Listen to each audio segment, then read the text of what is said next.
This video is brought to you by Temu. Thanks to the people at Temu, they are giving new users a $100 coupon bundle. Click in the description below to claim the bundle and use them for your next purchase. Morestalgia, the lowest-ranking noble, is the protagonist of our story. On his first day of work, his father tells him that the son of the well-known noble is taking his job.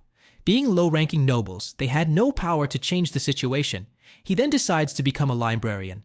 After this, his sister Alice recommends him to consider taking the entrance exam for the Hero Academy, where he can pursue a path towards becoming either a monster hunter or a knight after graduation.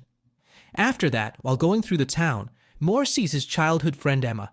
They are friends with their families despite her higher social standing. She was expecting to work with Moore as a librarian. When she learns he cannot work there, she is disappointed. Noor has a rare skill. He can ask a great sage anything about the world, but each time he uses it, he experiences a terrible headache. Emma learned that a girl's kiss can make headaches go away. He quickly asked for advice from the great sage on how to pass the Hero Academy entrance exam. He tells Moore to explore the hidden dungeon and get stronger. Moore experiences a terrible headache after using his power. Emma kisses him to make the pain go away. Okay. Following this relief, he discovers the hidden dungeon. He uses a spell the great sage taught him to enter through a huge iron gate. He then starts to look around when he hears a woman's voice in his head. Following the voice instructions, he discovers a room where a blue-haired girl is chained up. She introduces herself as Olivia, an explorer who has been imprisoned in the dungeon for 2 centuries. She explains that cutting her chains would result in her death. When Moore tells her of his situation, she transfers all her abilities to him because she is unable to use them herself. Noor can create any skill he can imagine using Olivia's abilities. Also, he has the ability to modify the skills of others and share the abilities he has created. But the more powerful the skill he creates, the more his life points will decrease. He can get back his life points by doing something that makes him feel pleasure. Noor uses his newly acquired skill to defeat a slime by making stone bullets out of dust. But after using his skill, he exhausts himself and loses 50 life points. Moore rests on Alice's lap to regain his life points. He also hugs her. Moore arrives at the academy on the day of the entrance examination. The exam requires a team, in which a group has to collect rare materials from monsters and bring them to the examiner. Noor looks around for teammates, but the people in his class tend to avoid him. Emma shows up out of nowhere. She resigned from her job as a librarian and made the decision to pass the hero exam with Moore. Noor makes the decision to enter the hidden dungeon alone and fight monsters when the exam begins. But he wasn't expecting a dangerous high-level Grim Reaper. However, Noor manages to eliminate him. Noor's team wins the competition when they use the skull of the Grim Reaper as their rare material, and he and Emma both pass the exam. Noor feels happy that he passed, but when he looks at the enrollment fee for the Hero Academy, he realizes that it is too expensive for his family. He decides to make money himself by becoming an adventurer. When Noor arrives at the Adventurers Guild, he registers with the help of a receptionist named Lola. Lola notices Moore's abilities are similar to Olivia's abilities, who used to be a member of the guild as well. When Moore informs her that he is Olivia's successor, she gets shocked. Lola assigns Moore a quest to find rare bugs known as rainbow grasshoppers. Moore used the Great Sage to search for the rainbow grasshoppers.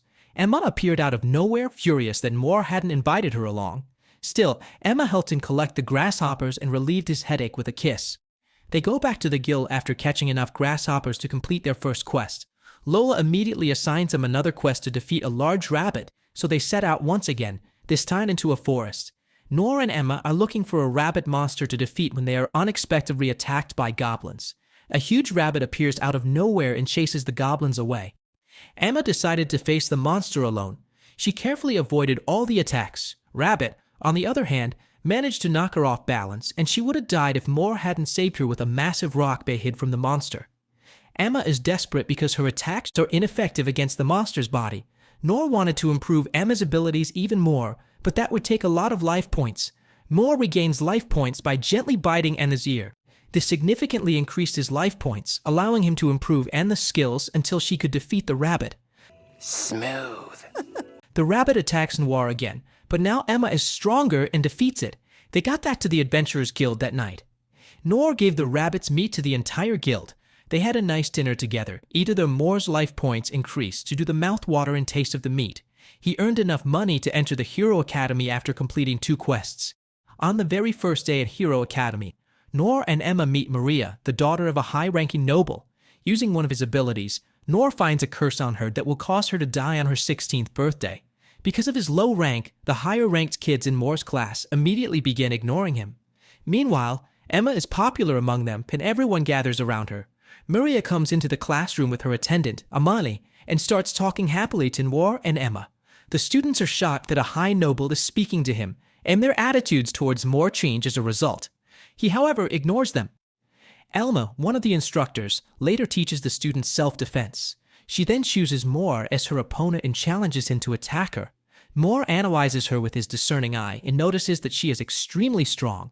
Moor's attacks were easily avoided by Elma. Elma responded by promising a reward if any of them managed to avoid her attacks. Moor focused immediately on improving his moving ability and easily avoided her attack. As a result, Moor got an extraordinary gift that brought him satisfaction, which increased his life points by 400. The next activity is done in pairs. Maria agrees to be Moor's partner and may begin practicing.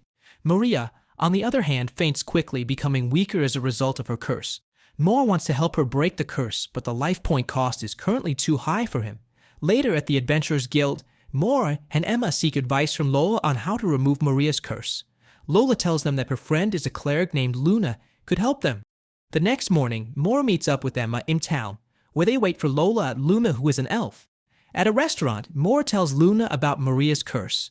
Luna said she was previously asked to cure the curse but had to decline, despite the fact that she can usually lift curses. Looking at her with his discerning eye, Moor notices that removing curses reduces Luna's lifespan in proportion to the strength of the curse. Maria's curse appears to be so strong that Luna will die. Noor tells Luna in private that he is aware of her secret. Luna decides to try to remove Maria's curse because she wants to help people like her mother did. At that moment, an accident occurs on a construction site, and Luna goes there to look into the matter. She uses guns to shoot healing magic at an injured child. After that, she recalls her desire to remove Maria's curse and becomes terrified of dying. Noor realizes he can modify Luna's luminous skill so that it takes her money rather than her lifespan. However, he requires more life points to do that. Lola mentions a competition in which nobles rape people's harems, and she believes that winning that event will make Moor happy and help him gain more life points. When Moor arrives at the events arena, he joins his harem of 3 girls. Until Moor's harem appears, the host and audience make fun of other people's harems. Moor's girls appear, and the audience is captivated by each of them. They win the first contest, but there is a second challenge in which the girls must demonstrate the love they have for Moor. In order to win, they must complete 3 scenarios in which they take care of Moor and demonstrate that they have the best harem. The host, who is envious of Moor, award them the prize money. Moor successfully increases his life points after winning the contest. After that, Moor and the girls go to Maria's palace. Maria had known since she was a child that she would die when she turned 16. The curse was placed on Maria by a witch who was defeated by Maria's ancestor. Amani brings Moor and Luna into Maria's room. Luna begins to remove Maria's curse after Moor modifies her skill to take her money instead of her lifespan. She finally succeeds, and they get all the money from the competition. Maria bursts into tears and kissed Moor in gratitude for his efforts to save her. Maria's family gave Moor and his friends a large amount of money as a gift. Moor got confused because the total amount of money was so big. Anna suggested he should open a shop and sell rare materials. Moor talked it over with his family, and they decided to open a shop together. After that, Moor goes to the hidden dungeon the next day in search of some rare materials. He meets Olivia. She instructs him to create a dungeon elevator ability that allows him to travel between already visited floors. She also suggests creating a skill that can blind opponents. Moor sees a huge black lion on the 5th floor. Recognizing the lion's strength, Moor leaves the area quickly, using his newfound abilities. To Moor's surprise, the lion speaks up and requests him to help him. The lion introduces himself as Toromaru and asks Moor to find his missing friend, Vashel, who went missing on the 6th floor. Toromaru impatiently waited on the 5th floor for 350 years, but his friend had yet to return. Moor agrees to help him, and they proceed to the 6th floor. Toromaru leads Moor to the 6th floor and tells him to look for Vashel. However, because the 6th floor is completely dark, Moor uses his night vision ability. As he explores, he comes across high-level zombies emerging from the darkness. Despite this, Moor manages to run away from them. As he enters another room, he notices another zombie, but this one is dressed. Using his discerning eye, he finds that the zombie has a wide range of skills and realizes that he is Vashel, Torogaru's friend. He uses his zombification skill to transform Vashel back into a human, and the two continue to get to know each other. Toromaru is extremely happy to be reunited. Vashel wants to return to the elf village. They decided to split up because they couldn't take him to the village. They agreed to meet again. Noor then invited Toromaru to go along with him and become friends. Toromaru is overjoyed because he now has a second friend. Toromaru is brought home by Noir, who accepts him as a new family member and hires him as a shopkeeper. Alice noticed the flower on Toromaru's head, so she gently touched it. The flower turns out to be a sensitive part of Toromaru's body. The Hero Academy students had their very first exam in a few weeks. They had to find rare materials. Moore and Emma went to the Adventurers Guild to seek advice from Lola. There was a commotion when they arrived. Lola was arguing with Sarah, the guild receptionist who always stole Lola's adventures, causing Lola's performance to go down while Sarah skyrocketed. Sarah was trying to persuade adventurers to join her, according to Lola, but she had no proof. Sarah challenges Lola to a month-long competition to see who can have the highest quota. If she loses, she will never again take any of Lola's adventures. But if she wins, she will take Moore, one of the guild's most successful adventurers. Moore and Emma request that Lola give them high-level quests in order to increase Lola's quota. Luna also joins them because she is both a cleric and an adventurer. After successfully completing high-level quests, Noir and the girls collect all of the materials they need for the exam, except for a dragon fang. Luna had heard rumors about an earth dragon living in the mountains. They brought spears in order to defeat the dragon. Noor gave the dragon slaying ability to all three of them. Toagaru then took all three of them to Treasure Mountain, where the dragon lives. Noor asked the Great Sage to locate the dragon's exact location. Noor, Emma, and Luna dig up a hole to make a trap for the dragon to fall into. Noor entered the cave on his own and awoke the dragon, luring it to the hole. Emma and Luna attacked the dragon with spears as soon as it fell. Finally, they were able to kill the dragon. Noor and Emma passed the Hero Academy exam after gathering rare materials. They then went to the Adventurers Guild and gave what was left of the rare materials to Lola. Sarah's quota was higher than Lola's, but there is still half a month left before the contest ends. Sarah had completely manipulated her adventurers, exploiting them to overwork. Noor pays Olivia a visit and seeks her advice. She directs him to the hidden dungeon's 7th floor, where valuable treasure awaits. She also recommends that he create elemental spells as well as a magic fusion skill that will allow him to combine them on the 6th floor. Noor effortlessly defeats all of the zombies in the area by combining his stone bullets with a flame spell. Noor has finally reached the 7th floor. When he goes into the lush forest, he notices a group of powerful wolves. He runs away from them until he is stopped by a small green-haired girl who introduces herself as Dorothy, a spirit of a great tree. She begs Moore to help her, and he agrees. The drag is the true body of the tree, and it is being attacked by a monster. She wants Moore to defeat it in exchange for some treasure and guidelines on how to reach the dungeon's 8th floor. Dory guides Noor to her true form, which is a large tree. A golden bee monster has been sucking up Dory's magical energy. Moore looks at the bee with his discerning eye and finds that it is extremely powerful, capable of killing him in a single hit. When Moore sees Dory in pain and on the verge of death, he looks for a solution. He seeks advice from Olivia, who advises Moore to use the wolf as a pawn against the golden bee by modifying its ability so that it is a natural enemy of the bee. After that, he tracks down the high-level wolves he saw earlier and triggers them to chase him.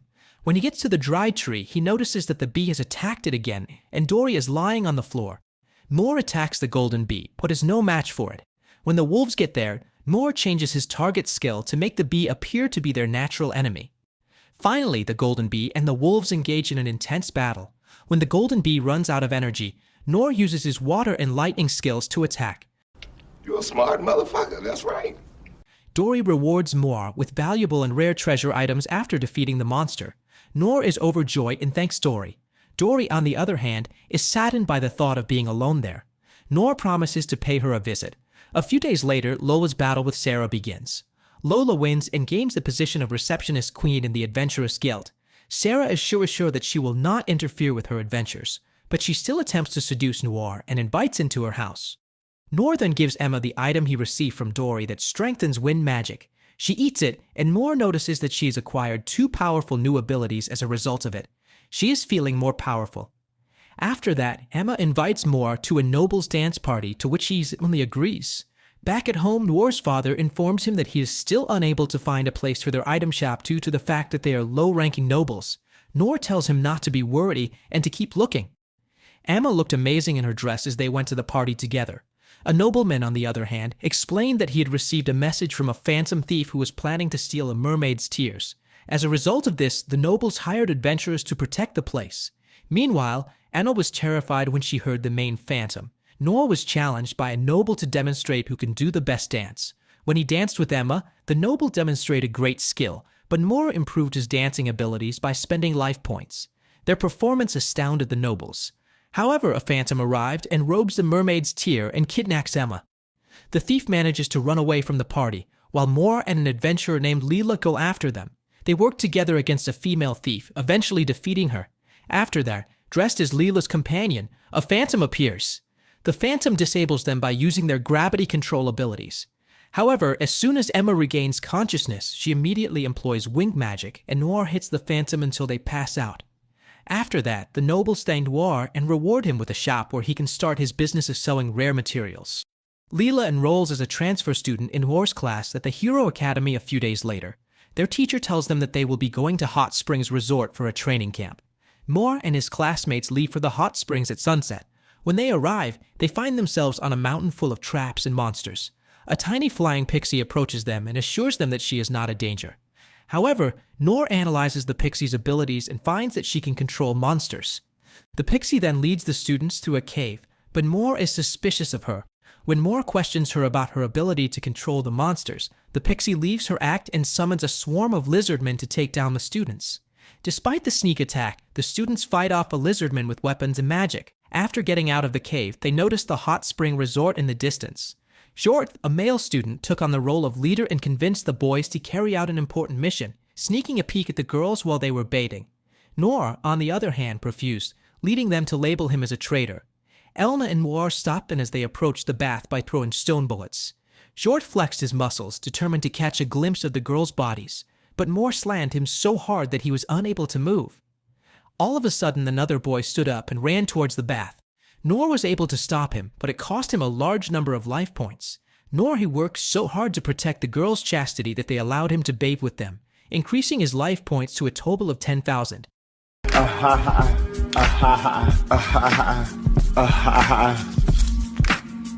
In the next scene, we see Noir and his family finally decide to open their rare item shop. Emma, Luna, and Lola help them get everything set up and ready to open the shop to the public. Many customers arrived right away. Later, Moore paid Olivia a visit, recalling how much she had helped him since they first met. He promised to get her out of the dungeon and make her happy. When he asked the Great Sage to tell him how he could free Olivia, he advised Noir to make his way to the dungeon's 15th floor. Noir later takes Emma into the dungeon. The door suddenly locks, and goblins begin to enter. The goblins tell him to lay down his weapons and feed them. So Moore does as the goblins instruct and pulls out some cookies to give them. Noir uses his skill to poison the goblins when they ask for more cookies. The goblins eat them eagerly, and each and every one of them falls to the ground. They eventually make it to the 15th floor. Moore and Emma come across a girl who looks like Olivia, who is chained to the room. When she doesn't respond, Moore uses his discerning eye to discover that she is a copy of Olivia, created by the magical chains that bind the real Olivia. The fake Olivia alters her behavior, claiming that she wants to scare him in order to test Moore and Emma's power. They attack the fake Olivia, but she repels their attacks and counters them with her own powerful spells. Before the fake Olivia has a chance to defeat them, Moore teleports himself and Emma to the 2nd floor, where the real Olivia is. Olivia requested Moore not to fight her because the fake Olivia is stronger, but Moore is determined to save her. On the next day, Moore finds out some information about Olivia in a history book. He reads about a cleric woman who used the sacrifice scale to threaten Olivia. It is a skill that sacrifices other skills in order to empower the user. Moore creates the skill for himself, and as he exits the library, he sees the fake Olivia. She followed him in order to defeat him. Noor awakens the sacrifice skill by sacrificing 3 of his skills. He attacks the fake Olivia, but she stops him with one charged sword slash. In a flashback, Olivia meets a boy who looks like Moore 200 years ago. He begged her to teach him, but she refused no matter what. The boy followed her around the entire day, asking her to be his master. Finally, she asked him why he was so stubborn, and he explained that he had promised his late friend that he would become the best adventurer in the entire world. Olivia challenged him to attack her. She would become his master if he could just scratch her. He turned out to be a complete amateur, and Olivia advised him to stop being an adventurer. Olivia was shocked to learn one day that the boy had been killed by a monster while protecting a girl. Olivia realized at that moment that she should have become his master and properly taught him. After that, she was imprisoned in the hidden dungeon for 200 years until she met Moore. She decided that she would teach him her skills, so he wouldn't die like the previous boy. Meanwhile, Emma shows up out of nowhere and saves Moore. Moore is also helped by Lola, Luna, and Leela, but it is insufficient. The fake Olivia manages to knock the girls down. Noor used his sacrifice ability to risk everything in one attack, depleting all of his life points. He managed to slash her, but the fake Olivia's skin hardened her skin, making her immune to his attack. She got very angry and began punching Moore nonstop. She was also planning on killing him with a fire spell. Moore, on the other hand, would not give up. He effectively cut through the flames, launched a direct attack on the fake Olivia's head, and defeats her, which transforms her into a massive chain. Later, Moore returns to the hidden dungeon and notices Olivia outside, free from the chains. As their lives return to normal, they meet for the first time in person and express their gratitude to one another. Noor's shop is doing well, and Noor and his friends are continuing their training at the Hero Academy. He was very happy because the beautiful girls kissed, smooched, and did everything else to him to increase his life points. And that's how Season 1 comes to an end. I enjoyed this anime, and you all know why. But please let me know your thoughts in the comments. And as always, leave a like, subscribe to the channel, and I'll see you all in the next video.